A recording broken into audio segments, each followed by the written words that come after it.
Good morning, student. I, O. Mohan Saxena, now is going to start physics class 11, and the chapter is units and measurement. Now, first of all, we study about the need for measurement. Basically, physics is a branch of science which deals with the nature and the natural phenomena. And whenever we need to measure some natural phenomena, we need the measurement. Like suppose whenever the earthquake is there, we measure it on the Richter scale. When the rain is there, we measure it in millimeters. When the pressure is there, we measure it in a millimeter of Hg, like that. So we have to measure these things. Now the physical quantity, a quantity linked with the physical phenomena and which is subjected to measurements may be treated as a physical quantity. To express the measurement of any physical quantity, we need two things. Means two things is required for measurement of any physical quantity. One is the numerical value and another is a unit. Like suppose we have to express a force. So we'll write 10 Newton. So this is the numerical value and this is the unit. We cannot express any physical quantity by one of them. Means suppose we have to purchase something from the market. Suppose we have to purchase the sugar from the market, so we have to tell that give me 10 kg of sugar. Only 10 will not be sufficient, only kg will not be sufficient. So both the things are required to express any physical quantity. That is a numerical value, that is the number, and unit. So what are the units? So units are basically these are the smallest unit in which we measure that particular physical quantity. Now there are two kinds of units, that are the fundamental units and derived units. So what are the fundamental units? The units of mass, time and length. These are basically fundamental units, and some more units are also included. So total there are 7 fundamental units and 2 supplementary units, and these fundamental units are, these are the unit of length, mass, time, temperature, luminous intensity, electric current and amount of substance. These are the 7 fundamental units, and there are 2 supplementary units, that is a radian and steradian. So the fundamental units are independent unit, they do not depend on any other units, and the units of these are the units of mass, length, time, amount of substance, temperature, electric current. These are known as a fundamental units.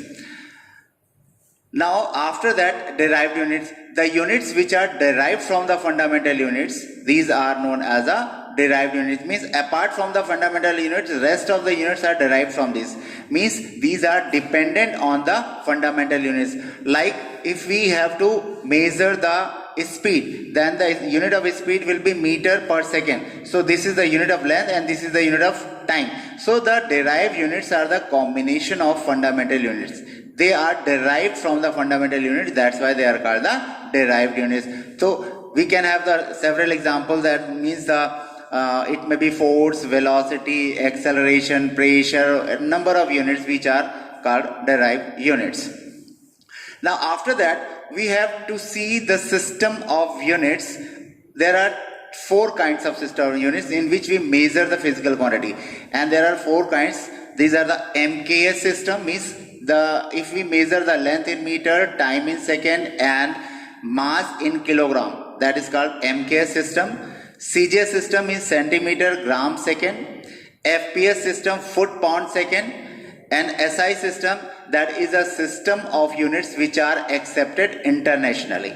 So these are the 4 kinds. Basically we are using SI system and MKS system, and as well as we are also using the CGS system. But at the international level we have to use the SI system also. SI system is a basically modified form of MKS system. Like if we have to measure the force, so the MKS unit of force is, that is F is equal to MA, and the unit of mass is kilogram, and this is meter per second square. So that as a whole is known as a Newton, or n. Whenever we write the unit, either we use the small letters, or if single letter we have to use the capital letter, right?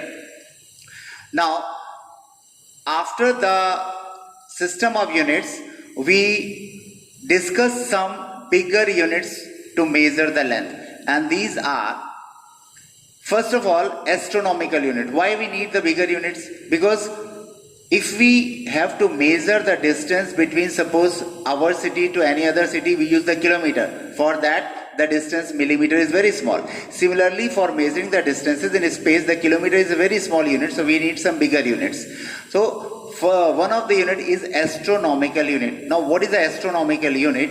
Astronomical unit is the average distance of sun from the earth. As we know that this is the sun, and earth revolve around the sun in the elliptical orbit and keeping sun at one of its focus.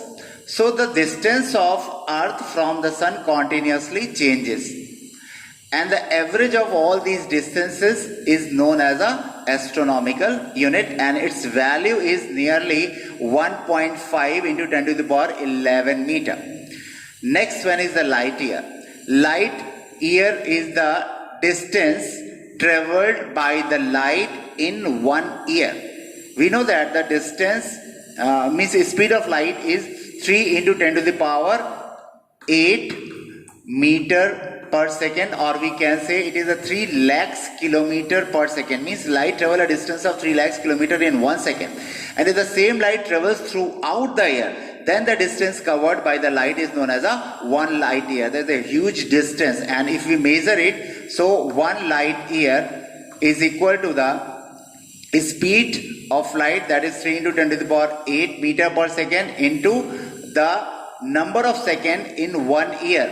So 1 year will take 365 days into 24 hours into 60 minutes and the 60 seconds. So when we calculate it, we will get 9.46 into 10 raised to the power 15 meter. So this is the value of 1 light year in meter, that is 9.46 into 10 to the power 15, or roughly you can take it 10 to the power 16 meter. Now the next one is the parsec. Parsec is a unit to measure the distance, and there are one thing we need over here, that is the angle which is called 1 second. Now we all know that the angle in degrees, so this is 90 degree, and suppose if we take 1 degree, this will be very small angle, 1 degree. So 1 degree is equal to 60 second, and 1 second is equal to 60 minutes. So if we compare, the 1 degree is equal to 3600 second. It means 1 second will be equal to 1 upon 3600 degree. Means if we divide 1 degree angle into 3600 parts, then the one part will be equal to 1 second. This is the angle of 1 second. Now see what is a parsec.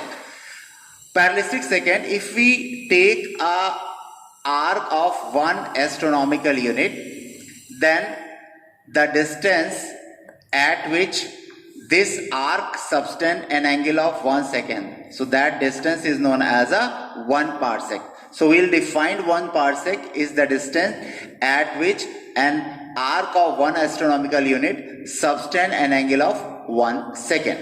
Now how we will measure that?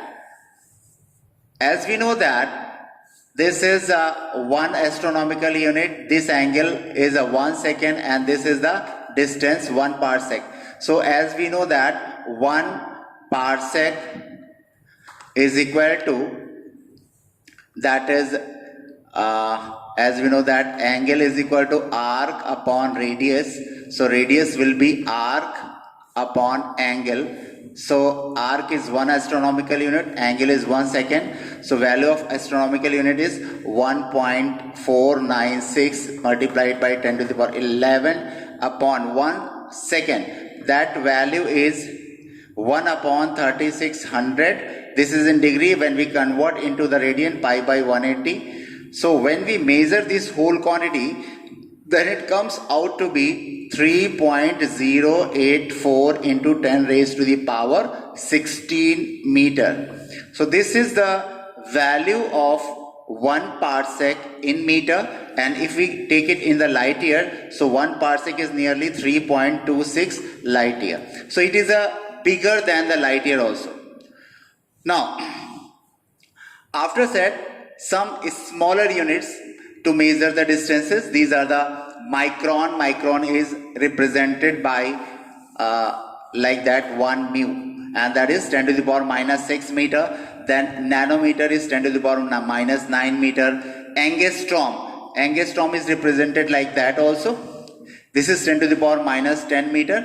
Now one thing I should like to clear over here. Nowadays we are preferring nanometer over the angstrom. Means whenever we measure the wavelength, generally we use angstrom, but now we should write the value of that wavelength in nanometer instead of angstrom. Now Fermi is 10 to the power minus 15 meter. Atomic mass unit, that is atomic mass unit, that is we represent is by U, and it is equal to the 1/12 of mass of 1 C12 atom. This is the definition for AMU, and its value is equal to 1.66 into 10 to the power 27 kg. Now the picometer is 10 to the minus 12 meter. Some supplementary units, these are the radian. Now what is a radian? Radian is a unit to measure the plane angle. Suppose when we draw the lines on the plane, the angle between them is measured in radian, that is known as a plane angle. And basically the formula which we'll use for that is suppose this angle is theta and this arc, and this is a radius, so angle is equal to arc upon radius. This is the formula we are using for measuring the radius. So radian, what is radian?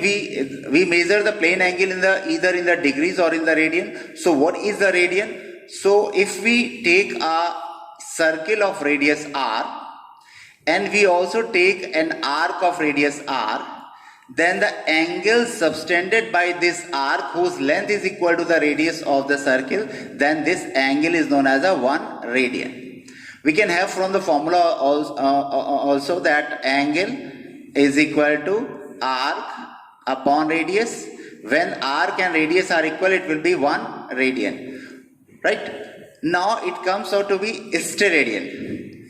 Steradian is an angle which we generally have in a 3-dimensional. Suppose instead of a circle, if we take a sphere, suppose this is a sphere and we have a small patch on this, and the radius of the sphere is suppose r. If we join all the point on this patch, circumference of the patch with this center, then we have a cone like structure. Then this angle will be known as solid angle. And if this area is dA and the radius is r, then that solid angle is represented by dA upon r square. And the unit of this solid angle is called steradian. This is basically 3-dimensional. So that's it. Have a good day. Thank you.